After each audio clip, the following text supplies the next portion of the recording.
नमस्कार दोस्तों, स्वागत है आप सभी साथियों का एक स्मार्ट स्टडी पर।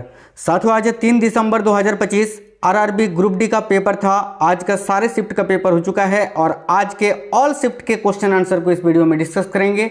तो जितने साथी लोग आज पेपर देकर आए हैं मिला लीजिएगा, और जिनका पेपर अभी बाकी है ना, उनके लिए बहुत इंपॉर्टेंट सेशन है, क्योंकि साथियों हर शिफ्ट में क्वेश्चन रिपीट हो रहे हैं। और हाँ, जो क्लासेस मैं आपको करवा रहा हूँ ना, ये इससे भी ज़्यादा जरूरी है। डेली जो आपको एक्सपेक्टेड क्वेश्चंस करवा रहा हूँ वो आप देख रहे हैं कि नहीं देख रहे हैं तो फिर बहुत बड़ी गलती कर रहे हैं साथियों। मैं जो क्वेश्चंस पूछे जा रहे हैं, जिन टॉपिक से पूछे जा रहे हैं, उन्हीं टॉपिकों का, चाहे करंट अफेयर्स का हो या साइंस का हो, मिक्स 50 क्वेश्चन करंट का, 50 क्वेश्चन साइंस का, ऐसे 100 क्वेश्चन आपको डेली करवा रहा हूँ। उन वीडियोज़ को आपने अगर अभी तक नहीं देखा है तो जाकर जरूर देख लेना, ठीक है। बाकी करंट अफेयर्स का मैराथन मैंने आपको करा ही दिया है, सारे क्वेश्चंस वहीं से आ रहे हैं। चलिए तो शुरू करते हैं साथियों, देखते हैं क्वेश्चंस। जैसे कि क्वेश्चन था, मादा मानव में मुख्य हार्मोन उत्सर्जी अंग कौन सा है। तो देखिए, मादा मानव में मुख्य हार्मोन उत्सर्जी जो अंग है ये अंडाशय है। साथियों 100% रियल और ऑथेंटिक क्वेश्चन सही है, बिल्कुल ध्यान से देखिएगा। मादा मानव में मुख्य हार्मोन उत्सर्जी अंग कौन सा होता है, 4 ऑप्शन दिए हुए थे, इसका करेक्ट आंसर आपका अंडाशय हो जाता। एक क्वेश्चन था, ल्यूकोप्लास्ट का मुख्य कार्य क्या होता है। अब देखिए, ल्यूकोप्लास्ट का मुख्य कार्य होता है साथियों स्टार्च, लिपिड और प्रोटीन जैसे पोषक तत्वों का संश्लेषण और भंडारण करना, जो कि आपके ऑप्शन में भी था, यही आपको टिक करना था, करेक्ट आंसर हो जाता। आगे देखिए क्वेश्चन था, देखिए क्लास बिल्कुल फास्ट करेंगे क्योंकि क्वेश्चन ज़्यादा है और हमें कम समय में करना है, बिल्कुल सुपर फास्ट है ना। देखो, जब अवतल दर्पण में किसी वस्तु को ध्रुव है ना, ध्रुव और फोकस होगा यार, फोकस के बीच में रखा जाता है तो प्रतिबिंब कैसा बनता है। देखिए, इसका करेक्ट आंसर होता आभासी, सीधा और बड़ा, ठीक है। आभासी, सीधा और बड़ा बनता है, याद रखना। जब किसी वस्तु को अवतल दर्पण यानी अवतल दर्पण के ध्रुव यानी P और फोकस यानी F के बीच में रखा जाता है तो आभासी, सीधा और बड़ा यानी आवर्धित प्रतिबिंब बनता है, और यह अवतल दर्पण द्वारा बनाया गया एकमात्र आभासी प्रतिबिंब होता है, ठीक है, याद रखना। क्योंकि अवतल दर्पण हमेशा वास्तविक प्रतिबिंब बनाता है, ये एक ही केस है जो आभासी प्रतिबिंब बनाता है। क्वेश्चन है, एक समान चाल में दूरी समय ग्राफ की ढलान कैसा होता है। तो एक समान चाल में आपको दूरी समय ग्राफ का ढलान पूछा था। तो देखिए, एक समान चाल यानी यूनिफॉर्म स्पीड में दूरी समय ग्राफ का जो ढलान होता है, स्लोप होता है ना, वो एक सीधी रेखा में होती है, एक सीधी रेखा में होती है साथियों, इस प्रकार से याद रखना, ठीक है। और यह वस्तु की चाल को दर्शाता है। एक क्वेश्चन था, नियोपेंटेन का रासायनिक सूत्र क्या होता है। तो देखिए, नियोपेंटेन का रासायनिक सूत्र होता है C5H12, ठीक है। यह पेंटेन के 3 संरचनात्मक आइसोमर्स में से एक है। इसका IUPAC नेम की अगर बात करें तो होता है 2,2 डाईमिथाइल प्रोपेन, याद रखना, आगे पूछा जा सकता है। एक कार्बन चेन से आपको क्वेश्चन पूछा था, कार्बन चेन कैसे बनता है, तो ऑप्शन तो नहीं मिल पाया था, मैं आपको बता देता हूं कार्बन चेन कैसे बनता है। देखिए, कार्बन परमाणु श्रृंखलन और चतुसंयोजकता के अद्वितीय गुणों के कारण आपस में जुड़कर कार्बन चेन यानी श्रृंखला बनाते हैं, याद रखना। एक क्वेश्चन था साथियों, गुरुत्वीय त्वरण का मान पृथ्वी के द्रव्यमान और उसकी त्रिज्या पर निर्भर करता है। इसका सही सूत्र क्या है। तो इसका सूत्र होता है G = gm/r², याद रखना, ठीक है। आगे देखिए क्वेश्चन है, एक अवतल लेंस की फोकस दूरी 15 सेंटीमीटर है और वस्तु जो है ना 30 सेंटीमीटर की दूरी पर रखी गई है। तो आवर्धन का मान आपसे पूछा था, तो ये आप सॉल्व कर लेना इजीली। शायद इसका आंसर 1/3 इसका आंसर आ रहा था, है ना, माइनस में कुछ आता है इसका 0.3 ऐसे 3 करके, तो देख लेना आंसर उसको निकाल के। एक क्वेश्चन था, प्रतिवर्ती क्रिया में मुख्य रूप से कौन सा अंग भाग लेता है। तो भाई कशेरुक रज्जु या मेरु रज्जु, आप जो बोल सकते हो, स्पाइनल कॉर्ड, है ना। देखिए, प्रतिवर्ती क्रिया यानी रिफ्लेक्स एक्शन में मुख्य रूप से मेरु रज्जु नामक अंग भाग लेता है। आगे देखिए क्वेश्चन था, जब कोई ग्रह सूर्य की परिक्रमा करता है तो निम्नलिखित में से क्या परिवर्तन नहीं होता है। 4 ऑप्शन दिया हुआ था, 4 में से एक ऑप्शन आपका क्षेत्रीय वेग दिया हुआ था, यही आपका करेक्ट आंसर हो जाता। नेक्स्ट क्वेश्चन है, निम्नलिखित में से कौन सा अंग है या जो हार्मोन उत्सर्जन नहीं करता है। देखिए, 4 ऑप्शन दिए हुए थे, उसमें से एक ऑप्शन आपको लार ग्रंथि दिया हुआ था, यही आपका करेक्ट आंसर हो जाता साथियों। नेक्स्ट क्वेश्चन है, निम्नलिखित में से किस धातु की प्रतिरोधकता सबसे अधिक होती है। तो देखिए 4 ऑप्शन दिया हुआ था, ये भी आपको जो है ना प्रतिरोधकता पूछा था या अभिक्रियाशीलता पूछा, अभिक्रियाशील पूछा था। ये जो है ना साथियों क्वेश्चन सही से मिल नहीं पाया है, ठीक है। प्रतिरोधकता शायद अभिक्रियाशीलता ही पूछा था, ठीक है। तो इसका आंसर पारा आ रहा था। एक बार इस क्वेश्चन को जो है ना आप लोग चेक कर लेना, सेकंड शिफ्ट में आज का आया हुआ क्वेश्चन है। आगे देखिए क्वेश्चन था 373 डिग्री केल्विन पर जिप्सम को जब गर्म करते हैं तो निम्नलिखित में से कौन सा यौगिक प्राप्त होता है। सिंपल क्वेश्चन था। 373 डिग्री केल्विन जिसको हम 100 डिग्री सेंटीग्रेड भी बोल सकते हैं, और जब 100 डिग्री सेंटीग्रेड पर हम साथियों जिप्सम को गर्म करते हैं तो हमें प्लास्टर ऑफ पेरिस मिलता है ना, तो इसका correct answer plaster of Paris हो जाता। देखिए जिप्सम का रासायनिक सूत्र होता है CaSO4 विथ 2H2O, और प्लास्टर ऑफ पेरिस का रासायनिक सूत्र होता है CaSO4 विथ हाफ H2O, याद रखना। आगे देखिए क्वेश्चन था बाष्पीकरण की दर निम्नलिखित में से किस पर निर्भर करती है। तो ये भी आपको ऑप्शन के अनुसार बनाना था। देखिए बाष्पीकरण की दर की अगर बात करें तो ये मुख्य रूप से तापमान, सतह का क्षेत्रफल, आर्द्रता और हवा की गति पर निर्भर करता है। क्वेश्चन था दिल्ली में खेलो इंडिया गेम्स के कितने परिसर बनाए गए थे, नहीं पूछा था। तो परिसर अगर पूछा था तो 4 होता। पूछा था कितने खेल खेले गए थे, तो 3 खेल खेले गए थे। देखो मैं ये भी आपको बता देता हूँ। दिल्ली में खेलो इंडिया के 4 प्रमुख परिसर हैं, Jawaharlal Nehru stadium, Indira Gandhi stadium, doctor Karni Singh shooting range और east Vinod Nagar sport complex, ठीक है। अगला क्वेश्चन था मांसपेशियों की गति का सही प्रक्रिया क्या है। तो मांसपेशियों की जो गति का सही प्रक्रिया है वो है तंत्रिका आवेग, फिर मांसपेशियों का संकोचन और फिर गति, ठीक है। एक क्वेश्चन डीएनए के बारे में पूछा था कि डीएनए के बारे में निम्नलिखित में से कौन सा गलत है। ये आपको बाय ऑप्शन बनाना था साथियों, ऑप्शन तो नहीं मिल पाए हैं। आगे देखिए क्वेश्चन था सोलेनॉइड के अंदर विद्युत चुंबकीय क्षेत्र कैसा होता है। देखिएगा सोलेनॉइड के अंदर विद्युत चुंबकीय क्षेत्र जो होता है वो भाई कैसा होता है। तो देखिए सोलेनॉइड के अंदर विद्युत चुंबकीय क्षेत्र एक समान यानी यूनिफॉर्म और मजबूत यानी स्ट्रॉन्ग होता है, ठीक है। आगे देखिए नेक्स्ट क्वेश्चन था पेरिस मैराथन 2025 कब शुरू हुआ था। इससे पहले भी क्वेश्चन पूछ चुका है कि महिला वर्ग में किसने जीता था। देखो पेरिस मैराथन 2025 जो है ना ये रविवार 13 अप्रैल 2025 को शुरू हुआ था। यह आयोजन दुनिया के सबसे प्रतिष्ठित मैराथन में से एक है, जिसमें हजारों धावकों ने पेरिस की सड़कों पर दौड़ लगाई थी, ठीक है। देखिए क्वेश्चन था छठा बिम्स्टेक शिखर सम्मेलन कहाँ पर आयोजित किया गया था। ये सारे करंट वही मेरे 666 वाले से आ रहे हैं, जाकर देख लो, मिला लो। देखिए छठवां बिम्स्टेक शिखर सम्मेलन कहाँ पर आयोजित किया गया था। करेक्ट होता बैंकॉक में, थाईलैंड में। और साथियों इसकी अध्यक्षता थाईलैंड ने की थी। इसका विषय भी मैंने आपको बता रखा है। देखो इसका विषय क्या है, आगे पूछा जा सकता है, याद रखना बिम्स्टेक समृद्ध, लचीला और खुला, ठीक है।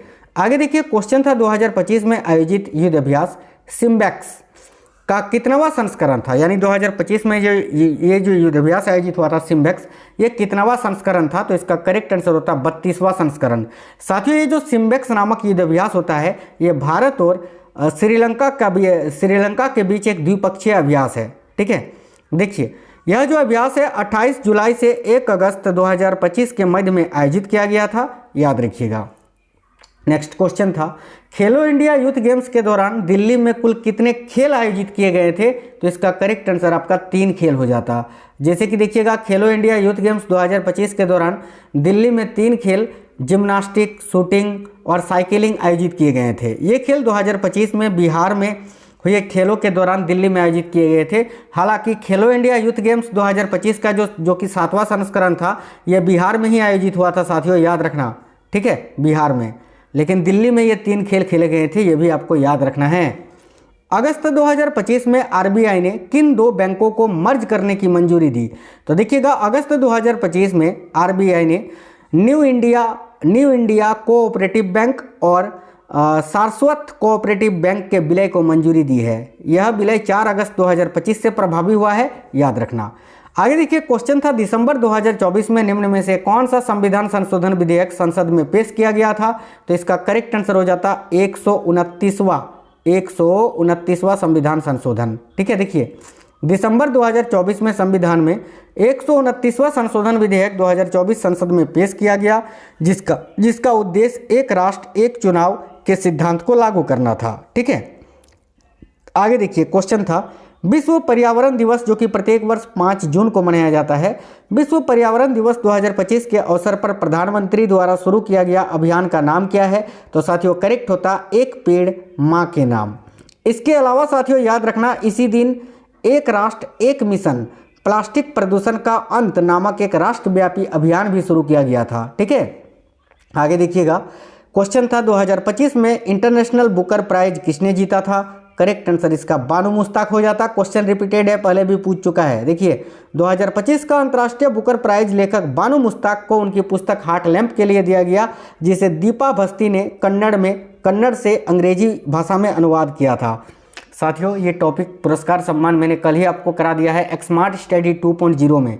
एक्समार्ट स्टडी 2.0 आप सर्च करना यूट्यूब पर, वहाँ पर सारे करंट अफेयर्स के टॉपिक वाइज करवा रहे हैं। अभी आज भी एक टॉपिक आपको मिल जाएगा रात में अभी। ठीक है, तो जाइए वहाँ पर देख लीजिए यार सारे टॉपिक्स आप लोग।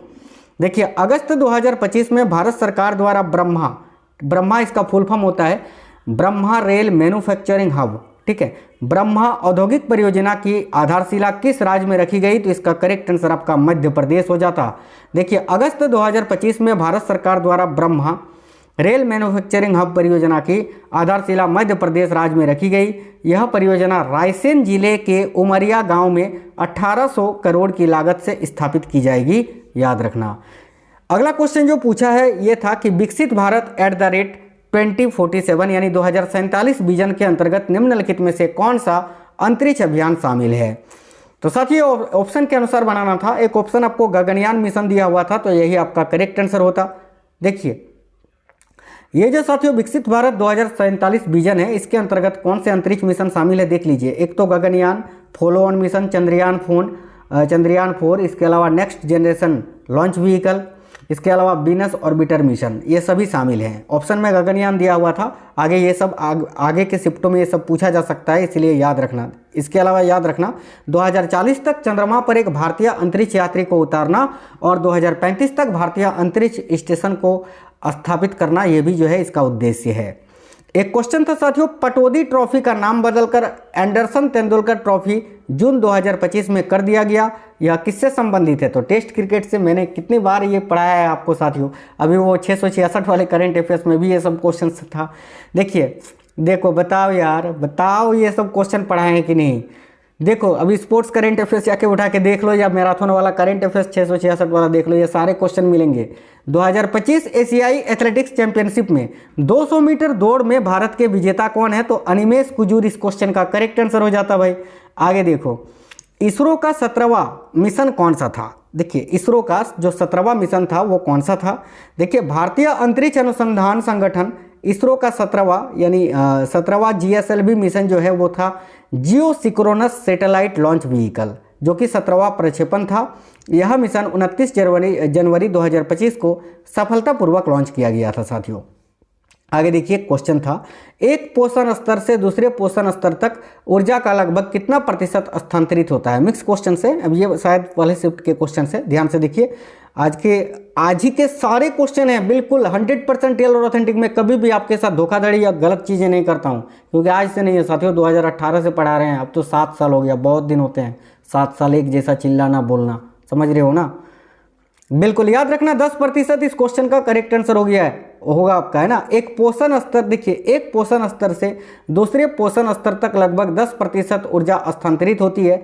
यह सिद्धांत 10% नियम यानी 10% लॉ के नाम से भी जाना जाता है। याद रखना बहुत इंपॉर्टेंट क्वेश्चन है, आगे रिपीट हो सकता है। क्वेश्चन है वह कौन सी प्रक्रिया है जिसमें एक कोशिका 2 कोशिकाओं में विभाजित होती है और जिनका स्थानांतरण होता है? तो इसका करेक्ट आंसर आपका साथियों मियोसिस हो जाता है, यानी अर्धसूत्री विभाजन जो है बिल्कुल करेक्ट आंसर हो जाता।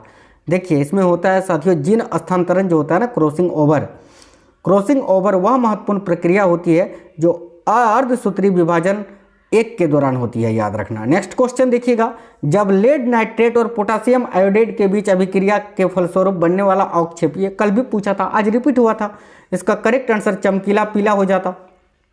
रंग पूछा था तो चमकीला पीला हो जाता। अगर अवक्षेप पूछा जाता कि कौन सा अवक्षेप, तो फिर यहाँ पर जो है ना साथियों देखिएगा शायद लेड आयोडाइड शायद इसका आंसर आपका हो जाता, है ना, याद रखिएगा। चलिए आगे देखिएगा, नेक्स्ट क्वेश्चन जो है लेड आयोडाइड। आगे देखिए क्वेश्चन था, रदरफोर्ड ने किस प्रकीर्णन के प्रयोग से नाभिक की खोज की थी? बताओ, पहले भी पूछा था, रिपीटेड क्वेश्चन है यार। रदरफोर्ड ने किस प्रकीर्णन के प्रयोग से नाभिक की खोज की थी? तो अल्फा कण के प्रकीर्णन से। ये शायद पहले दिन या दूसरे दिन 28 या 27 तारीख को पूछा था, आज फिर से रिपीट हुआ है। आगे देखिए क्वेश्चन था, अयस्क से अशुद्धियां हटाने की प्रक्रिया को क्या कहते हैं? तो भाई अयस्क से अशुद्धियों को हटाने की जो प्रक्रिया है इसको अयस्क का सांद्रण या अयस्क का प्रगलन कहते हैं। याद रखना, सांद्रण ऑफ ओरे। आगे देखिए क्वेश्चन था, डाल्टन के परमाणु सिद्धांत के बारे में कौन सा कथन सही है? ठीक है, ये ऑप्शन के अनुसार बनाना था, हालांकि मैं आपको बता देता हूं। देखिए, डाल्टन के अनुसार परमाणु रासायनिक अभिक्रियाओं में भाग लेते हैं, परमाणुओं का निर्माण या विनाश नहीं किया जा सकता, ये डाल्टन के परमाणु सिद्धांत में कहा गया है। तो इसके अनुसार जो भी आपको ऑप्शंस दिए हुए थे वो आपको टिक करना था साथियों। अगला क्वेश्चन था, कार्बन निम्नलिखित में से किस प्रकार का बंध यानी बॉन्ड बनाता है? तो इसका करेक्ट आंसर हो जाता सहसंयोजक बंध यानी कोवेलेंट बॉन्ड। ठीक है, कोवेलेंट बॉन्ड इसका करेक्ट आंसर होता साथियों। आगे क्वेश्चन था, जब अम्ल धातु कार्बोनेट के साथ अभिक्रिया करती है तो कौन सी गैस मुक्त होती है? इसका राइट आंसर हो जाता कार्बन डाइऑक्साइड गैस। देखिए, जब अम्ल किसी धातु कार्बोनेट के साथ अभिक्रिया करता है तो मुख्य रूप से कार्बन डाइऑक्साइड गैस जो होती है वो मुक्त होती है। अगला क्वेश्चन था, श्वेत प्रकाश जब किसी प्रिज्म से होकर गुजरता है तो वह साथ साथ अलग रंगों में बिखर जाती है यह प्रक्रिया क्या कहलाती है? इसका करेक्ट आंसर हो जाता है डिस्पर्जन ऑफ लाइट, यानी प्रकाश का वर्ण विक्षेपण या प्रकाश का विवर्तन। एक क्वेश्चन था, स्थितिज ऊर्जा यानी पोटेंशियल एनर्जी किन किन कारकों पर निर्भर करती है? यह भी आपको ऑप्शन के अनुसार बनाना था। जैसे कि देखो, स्थितिज ऊर्जा जो होती है ना साथियों, मुख्य रूप से द्रव्यमान, ऊंचाई, स्थिति और बल क्षेत्र की शक्ति जैसे कि गुरुत्वाकर्षण या स्प्रिंग बल पर निर्भर करती है।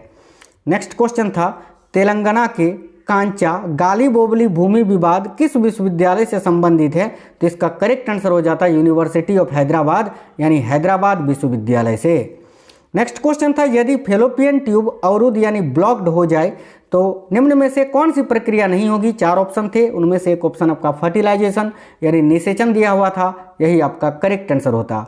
आगे क्वेश्चन था, जे थॉमसन की परमाणु सिद्धांत की परिभाषा क्या है और उसे किस नाम से जाना जाता है? तो इसको साथियों एक तो पल्म पुडिंग के नाम से जाना जाता है और एक तरबूज मॉडल यानी वाटरमेलन मॉडल के नाम से जाना जाता है। ये भी आपको ऑप्शन के अनुसार बनाना था। क्वेश्चन था, पादप कोशिका में प्लाज्मा झिल्ली के बाहर कौन सी कठोर बाहरी आवरण होती है? चिल्ला चिल्ला के थक गए हैं साथियों। कोशिका भित्ति होती है, सेल वाल होती है। आगे देखो, नेक्स्ट क्वेश्चन है, गर्भावस्था के दौरान भ्रूण द्वारा उत्पन्न अपशिष्ट पदार्थों को कौन बाहर निकालता है? भाई प्लेसेंटा करेक्ट आंसर हो जाता। गर्भावस्था के दौरान अपरा यानी प्लेसेंटा जो है ना, भ्रूण द्वारा उत्पन्न अपशिष्ट पदार्थों को बाहर निकालता है। आगे देखिए क्वेश्चन था, हाल ही में चर्चित ई जागृत पोर्टल का उद्देश्य क्या है? देखिए, इसका करेक्ट आंसर होता साथियों जागृत पोर्टल। ई जागृत पोर्टल जो है ना, ये उपभोक्ता शिकायतों के ऑनलाइन पंजीकरण और ट्रैकिंग की सुविधा प्रदान करता है जिससे प्रभावी समाधान सुनिश्चित होता है। तो इसके रिगार्डिंग जो भी आपको ऑप्शंस दिया हुआ था वही आपको टिक करना था। आगे देखिए क्वेश्चन है, सबसे तेज शतक लगाने वाली पहली भारतीय महिला कौन बनी? तो करेक्ट आंसर हो जाता स्मृति मंधाना साथियों। ये मैंने फर्स्ट शिफ्ट वाला एनालिसिस कराया था ना, वहां पर बताए थे। ठीक है, स्मृति मंधाना इस क्वेश्चन का करेक्ट आंसर हो जाता। देखिए, स्मृति मंधाना ने जो है ना ओडीआई क्रिकेट में पूछा था, जिन्होंने 50 गेंदों पर जो है ना शतक लगाया था, विराट कोहली का रिकॉर्ड तोड़ा था। एक क्वेश्चन था, पैरा एथलीट प्रवीण कुमार किस खेल से जुड़े हैं? कल ही मैंने चर्चित खिलाड़ी वाला टॉपिक कराया था और आज क्वेश्चन भी आ गया और उसमें थंबनेल में ही मैंने लिख के रखा था प्रवीण कुमार का संबंध है हाई जंप से। जाकर देख लो स्मार्ट स्टडी 2.0 में।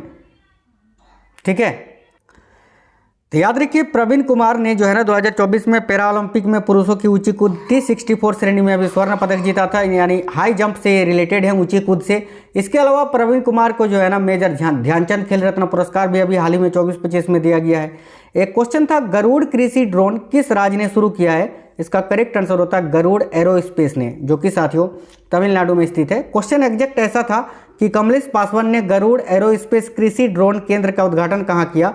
करेक्ट आंसर हो जाता है चेन्नई तमिलनाडु में।